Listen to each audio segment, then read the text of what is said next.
Good afternoon, everyone. This is a biology educator, and today we will start the first chapter of class 9th NCERT. Chapter 5, the fundamental unit of life, which is the first chapter in biology part. Now, chapter का नाम क्या है?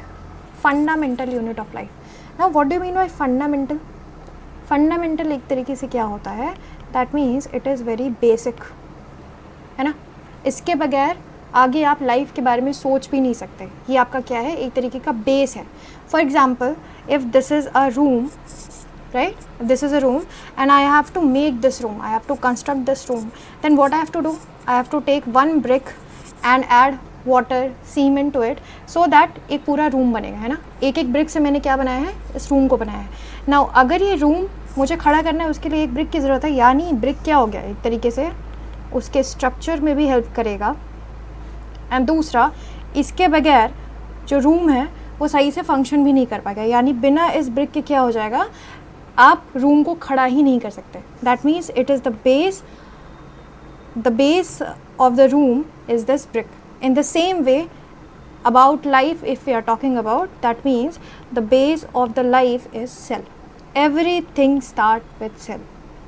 Now अगर हम लोग cell को fundamental या basic unit of life बता रहे हैं, दैट मीन्स कोई भी लिविंग ऑर्गेनिज्म है, whether it is plant, whether it is animal और whether it is any kind of microbe also, everything start with cell.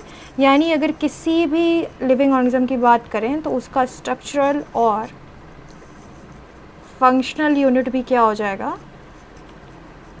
Cell ही रहेगा, है ना. Now for example, till class 8th you are very preoccupied with the part that कोई भी अगर body बनती है तो वो किससे बनती है? कोई भी अगर मेल गैमेट आए and a female gamete fuses, they form a single cell known as zygote, है ना. जाइगोट से ही आता है. Male gamete female gamete fuse करेंगे तो वो एक सेल स्ट्रक्चर बनाएंगे जिसको हम बोलते हैं जाइगोट. ना जाइगोट में क्या होता है ना, आगे चल के you will understand that zygote में क्या होता है, बहुत डिविजन होता है. जाइगोट क्या करता है? डिवाइड करता है. एक सेल से 2 सेल, 2 सेल से 4 सेल, ठीक है. इसी तरह से 8 सेल, 16, 32. यानी स्टार्टिंग कहाँ से हुई थी? एक सेल से, लेकिन आगे चल के कितने बन गए? 32 सेल. 32 सेल फिर क्या होता है? हमारी बॉडी में अटैच होता है, फीमेल बॉडी में, एंड देन उसके बाद और डिविजन्स होता है. यानी जितनी भी अगर हम we are living organism, we have a very huge body, तो वो स्टार्टिंग भी कहाँ से हुई थी? एक सेल से ही हुई थी. दैट मीन्स हमारी बॉडी का स्ट्रक्चरल यूनिट क्या हो गया? Cell. Let's take an example of one particular cell, जिसको हम लोग बोलेंगे, लेट्स टेक अबाउट न्यूरॉन, है ना. न्यूरॉन तो हमें टिश्यू में पढ़ना ही है. तो न्यूरॉन क्या है? एक तरीके की ब्रेन सेल. ब्रेन का फंक्शन क्या होता है? थिंकिंग करना, है ना. कोई भी एक्टिविटी बिना ब्रेन के तो होगी ही नहीं. दैट मीन्स अगर हमें को सोचना भी है तो वो भी क्या करेगा? न्यूरॉन ही करेगा. एंड न्यूरॉन, अगर मान लो हमारी बॉडी में कोई भी सेंसेशन है, वो एक बॉडी पार्ट से दूसरे बॉडी पार्ट के थ्रू पहुंचता है by the help of neuron only, है ना. तो यानी हमारा अगर कोई फंक्शन भी हो रहा है तो वो भी किस वजह से हो रहा है? एक सेल के थ्रू ही हो रहा है. Let's take another example. For example, cardiac cell. Heart का क्या फंक्शन होता है? हार्ट का फंक्शन होता है आपका ब्लड को पंप करना, to pump blood. And blood pumping क्यों ज़रूरत होती है? बिकॉज हर सेल को क्या चाहिए? हमारी बॉडी को चाहिए ऑक्सीजन. बेसिकली ब्लड पंपिंग इसीलिए किया जाता है.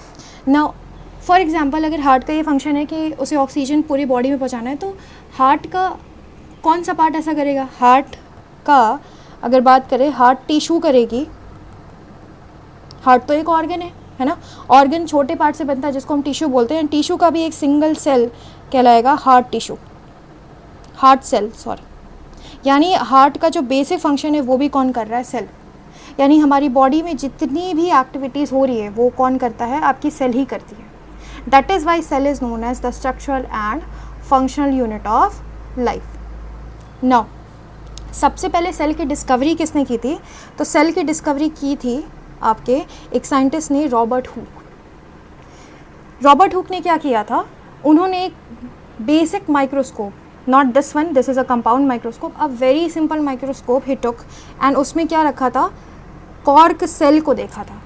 कॉर्क कहाँ की पार्ट होती है? कॉर्क कहाँ प्रेजेंट होता है बच्चों?